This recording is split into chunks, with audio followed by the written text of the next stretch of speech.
Amazon के जंगल में हाथियों का एक बड़ा समूह रहता था। एक गर्भवती हथिनी को प्रसव वेदना होने लगी। वो पेट के दर्द से बहुत अधिक परेशान होकर इधर उधर घूमने लगी। उसकी तबीयत बिगड़ती जा रही थी। वो चिल्ला रही थी, लेकिन बच्चे को जन्म नहीं दे पा रही थी। वो जमीन पर लेट गई और असहाय होकर तड़पने लगी। उसने बड़ी परेशानी के बाद एक बच्चे को जन्म दिया। उसके बाद उसकी तबीयत लगातार बिगड़ती चली गई। बेचारे जानवर कितने मजबूर होते हैं। किसी भी हाल में उनका इलाज करने वाला कोई नहीं होता। सब कुछ भगवान के भरोसे चलता है। हथिनी अपने आप को संभालने की कोशिश कर रही थी, लेकिन सफल नहीं हो पा रही थी। उसने दर्द को सहते हुए अपने बच्चे को जी भर कर देखा और उसकी आंखों के आगे अंधेरा छाने लगा। लगातार अश्रुधारा बह रही थी। मेरे बच्चे, मेरे लाल, मैंने तुझे सिर्फ जन्म ही दिया है, पर माँ का फर्ज नहीं निभा पाऊंगी। मैं बहुत ही बदनसीब हूँ। मेरे बच्चे, हो सके तो मुझे क्षमा कर दे। जन्म ही दिया है, पर माँ का फर्ज नहीं निभा पाऊंगी। मैं बहुत ही बदनसीब हूँ। मेरे बच्चे, हो सके तो मुझे क्षमा कर देना। हे भगवान, मेरा बच्चा तो अभी अभी पैदा हुआ है और हम दोनों का साथ हमेशा के लिए छूट रहा है। आप ही इसकी रक्षा करना। मैं अब। हथिनी ने कहते कहते अपनी आंखें मूंद ली। अपनी माँ की मौत से अनजान बच्चा भूख के मारे बिलख रहा था। उसने तो अपनी माँ का दूध भी नहीं पिया था। नन्हे बच्चे ने सदा के लिए अपनी माँ को खो दिया। कुछ देर तक सन्नाटा छाया रहा। इसके बाद उसके पास कुछ सियार आ गए। अरे कमाल है, ऊपर वाले ने आज छप्पर फाड़ के दे दिया है। एक बेहोश हथिनी और साथ में उसका बच्चा भी है।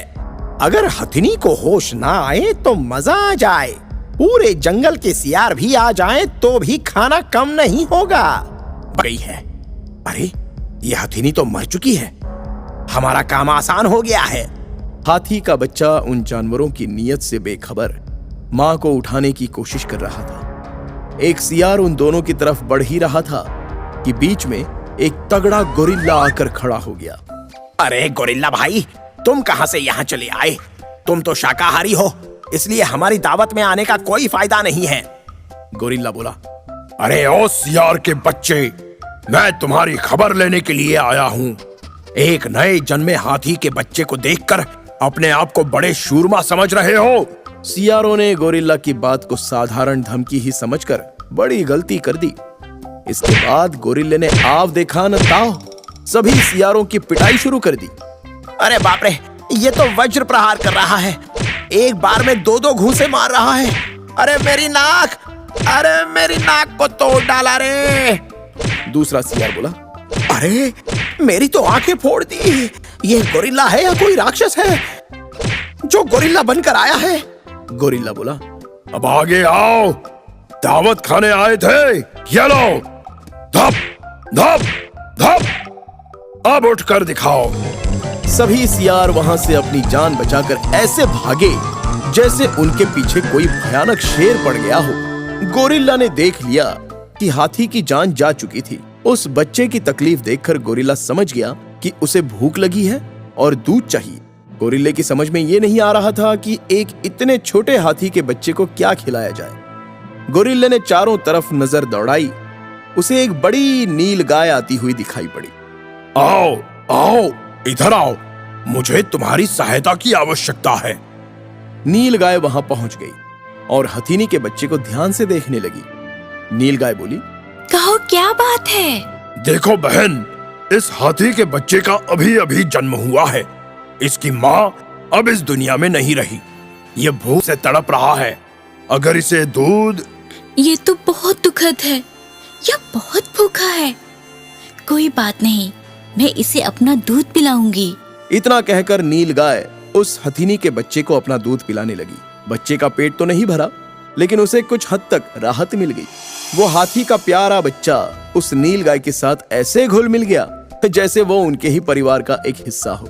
गोरिल्ला बोला। ये बच्चा बड़ा प्यारा है। हम इस प्यारे गोल मटोल बच्चे को भोला कहकर बुलाएंगे। गोरिल्ले और नील गाय का पालन पोषण पाकर भोला धीरे धीरे कुछ बड़ा होने लगा। वो दूसरे जानवरों के बच्चों के साथ खेलता कूदता और मजे करता रहता था। वो काका गोरिल्ला के साथ भी खूब मस्ती करता था। काका, अब मैं कुछ बड़ा हो गया हूँ, अपने पैरों पर खड़ा हो गया हूँ। अगर आप कहें तो मैं जंगल में दूर दूर तक जा सकता हूँ। भोला बेटा, तुम अभी इतने भी बड़े नहीं हुए हो कि कहीं भी अकेले आ जा सको। तुम्हें जहाँ जाना हो मेरे साथ चल सकते हो। जंगल में बहुत खतरे होते हैं। भोला बोला। ठीक है काका, मैं तैयार रहूँगा। कुछ देर के बाद भोला अपने गोरिल्ला काका के साथ नदी किनारे घूमने के लिए चल दिया। चलते चलते वो नदी किनारे पहुंच गए। गोलू ने गोरिल्ला काका के साथ कुछ फल खाए और पास ही खेलने लगा। अचानक तेज हवाएं बहने लगी, तूफान आ गया। गोरिल्ला एक पेड़ के पास से गुजर रहा था कि उसी पेड़ की एक डाल टूटी और गोरिल्ला पर गिरने ही जा रही थी कि भोला ने आगे बढ़कर सुंड से उसे रोक लिया। गोरिल्ला बाल बाल बच गया। गोरिल्ला बोला, अरे वाह भोला, तूने तो आज मुझे बचा लिया, वरना मैं तो ऊपर ही चला जाता। काका, मेरे रहते हुए आपके ऊपर कोई संकट आया भी तो उसे मुझसे मुकाबला करना होगा। मेरे काका ने मुझे नया जीवन दिया और मैं तो उनकी परछाई की तरह उनके साथ रहना चाहता हूँ। दिन गुजरते गए। अब भोला पूरा मजबूत जवान बन चुका था। गोरिल्ला के बच्चे उसके ऊपर चढ़ते कूदते और खेलते थे। एक दिन गोरिल्ला का एक बच्चा झाड़ी के पास खेल रहा था। उसे अकेला देखकर एक भेड़िया धीरे धीरे उसके पास आ गया। भोला ने उसे देख लिया था। भेड़िया जैसे ही गोरिल्ला के बच्चे के पास पहुंचा, उसके ऊपर धड़ाम से भोला के सूंड का प्रहार हो गया। भेड़िया जमीन पर लुढ़क गया। मर गया रे, मेरे ऊपर कौन गिरा रे? लगता है किसी ने मुसल से मार दिया हो। मेरी कमर टूट गई, किस्मत भी रूठ गई। धड़ाम धड़ाम भेड़िया फिर लुढ़क गया। गोरिल्ला का बच्चा मीका भोला के पास आ गया और चढ़कर ऊपर बैठ गया। भेड़िए ने जब पीछे देखा तो डर के मारे उसका कलेजा कांप उठा। वो किसी तरह संभाला और भाग निकला। अब तक भोला गजराज सबका रखवाला बन चुका था। एक बरगद के पुराने पेड़ पर मोटा सा कौवा रहता था। वो दिन भर कांव कांव करता, आलस करके बैठा रहता और चोरी करके अपना पेट भरता। उसका घोंसला भी कई जगह से टूटा हुआ था। उसके पास ही एक छोटा कबूतर रहता था। वो बड़ा मेहनती और नेक था। उसने अपने घोंसले को भी बहुत ही शानदार ढंग से बना रखा था। वो हर पक्षी की मदद करता था। कबूतर कौवे को अक्सर अच्छी राय ही देता था, मगर कौवा उसकी बात सिर्फ सुन लेता था। कौवा भाई, आकाश में बादल इकट्ठे हो रहे हैं, बीच में तूफान का भी अंदेशा है। क्या तुमने अपने घोंसले के हालात के बारे में भी सोचा है? सही कह रहे हो भाई, सोच रहा हूँ 2-3 दिन में घोंसले की दुरुस्ती होनी चाहिए। मौसम जैसा भी हो, उससे अपनी दोस्ती होनी चाहिए। कुछ देर के बाद कौवे ने पेड़ पर इधर उधर नजर दौड़ाई और उसे कुछ घोंसलों में खाने की वस्तुएं पड़ी दिखी। बस फिर क्या था, खाना चुराना और खाना। चोंच मारकर लपक लिया, मुफ्त का खाना चुरा लिया। चाहे जहां से मिले खाना, बस उसे था चुराना। उसे घोंसले से ज्यादा पेट की चिंता रहती थी। उसकी आलस ही फिर चोरी में बदलती थी। 3 दिन बीत गए और कौवा आलस करके बैठा ही रहा। बीच में कुछ तेज हवा चली और कौवे के दिमाग में मच गई खलबली। उसका आधा घोंसला देखते ही देखते उड़ गया। कौवा सर पकड़कर बैठ गया। अरे कौवा भाई, लगता है मेरी बात समझ नहीं आई। अब घोंसला कहाँ से आएगा? लगता है जो बचा है वह भी जाएगा। 3 दिन बीत चुके हैं और तुम हाथ पे हाथ धरे बैठे हो। बात तो तुम्हारी सही है, अच्छे समय पर कही है। अब तो कुछ करना ही पड़ेगा। घोंसला जो नहीं है तो निकलना ही पड़ेगा। कौवे ने इधर उधर हाथ पैर चलाए, कुछ टूटे फूटे तिनके जुटाए। घोंसला बनने लगा और पानी बरसने लगा। वो परेशान हो उठा और कबूतर की ओर आशा भरी नजरों से देखने लगा। अब देख क्या रहे हो? मेरे घोंसले में जल्दी से चले आओ। भीगो मत, यहाँ आकर पंख सुखाओ। देखा, आलस का नतीजा इसी तरह पाओगे। अब संभल भी जाओ, वरना बहुत पछताओगे। कौवा कूद कर कबूतर के शानदार घोंसले में आ गया। कुछ देर के बाद बरसात थम गई। कबूतर ने अपना प्रयास जारी किया और देखते ही देखते एक छोटा सा प्यारा सा घोंसला बना दिया। कौवा फिर आलसी की तरह कबूतर के ही घोंसले में बैठा रह गया। फिर से बरसात शुरू हो गई। अब कौवा कबूतर द्वारा बनाए हुए अपने घोंसले में सुरक्षित बैठा था। कौवा भाई, समय मिलेगा तो मैं तुम्हारे घोंसले को और बड़ा बनाऊंगा। तुम्हें भी जुड़ना होगा, वरना अकेले में क्या कर पाऊंगा। बात तो सही कह रहे हो भाई। हमेशा सही सही कहने के बाद तुम्हारे हाथ में दही जम जाता है। कौवा बोला, बात सही है। बड़े बेशरम हो यार। ये भी सही है। तुम्हारा क्या होगा ये तुम जानो और तुम्हारा काम जाने। कौवा बोला, ये आधा सही है।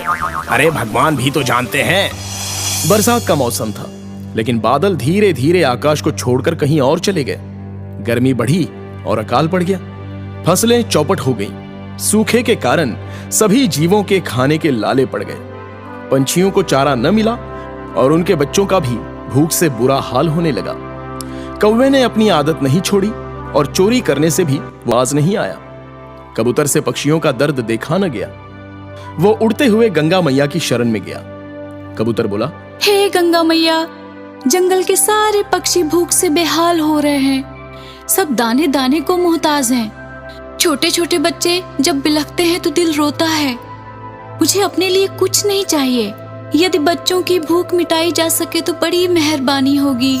अचानक गंगा मैया के पानी में हलचल हुई और उसमें से आवाज आई। गंगा मैया बोली, हे कबूतर, तुम बहुत नेक और परोपकारी हो, अच्छे फल के अधिकारी हो। यहाँ से जब जाओगे, जहाँ चोंच लगाओगे, ढेर सारे दाने पाओगे। सबका कल्याण करो। जय हो गंगा मैया की, आपकी कृपा अपार है माँ। इतना कहकर कबूतर दोगुनी गति से उड़ चला और अपने आवास पर पहुंच गया। उसने पेड़ के पास जमीन पर चोंच मारी और चमत्कार हुआ। वहां से तरह तरह के दाने और खाने के व्यंजन निकलने लगे। सारे पक्षी वहां दाने खाकर चोंच में भरने लगे। कौवा जब खाने चला तो उसकी चोंच ही नहीं खुली। वो हैरान और परेशान हो गया। वो रोने लगा, तड़पने लगा। ये तुम्हारी करनी का ही फल मिला है। चोरी और आलस का यही नतीजा होता है। मैं तुम्हारी समस्या का समाधान ढूंढता हूँ। चोंच कैसे खुलेगी वो हल भी ढूंढूंगा। जय हो गंगा मैया। इतना कहकर कबूतर ने अपनी चोंच कौवे की चोंच से लड़ा दी और कौवे की चोंच खुल गई। वो खाने लगा। कबूतर बोला, कौवा भाई, पता नहीं, बस 1 मिनट रुक जाओ। पहले एक कसम खाओ कि आज के बाद कभी चोरी और आलस नहीं करोगे। कौवा बोला, मैं कसम खाता हूँ, आज के बाद कभी आलस और चोरी नहीं करूंगा। मेहनत से अपना पेट भरूंगा। कबूतर भैया को अपना गुरु कहूंगा। इतने में कबूतर ने खुश होकर आकाश की तरफ चोंच उठाई और नई नई बदरियां नजर आई। देखते ही देखते मौसम सुहाना हो गया। बरखा की बहार देखकर सबका मन दीवाना हो गया।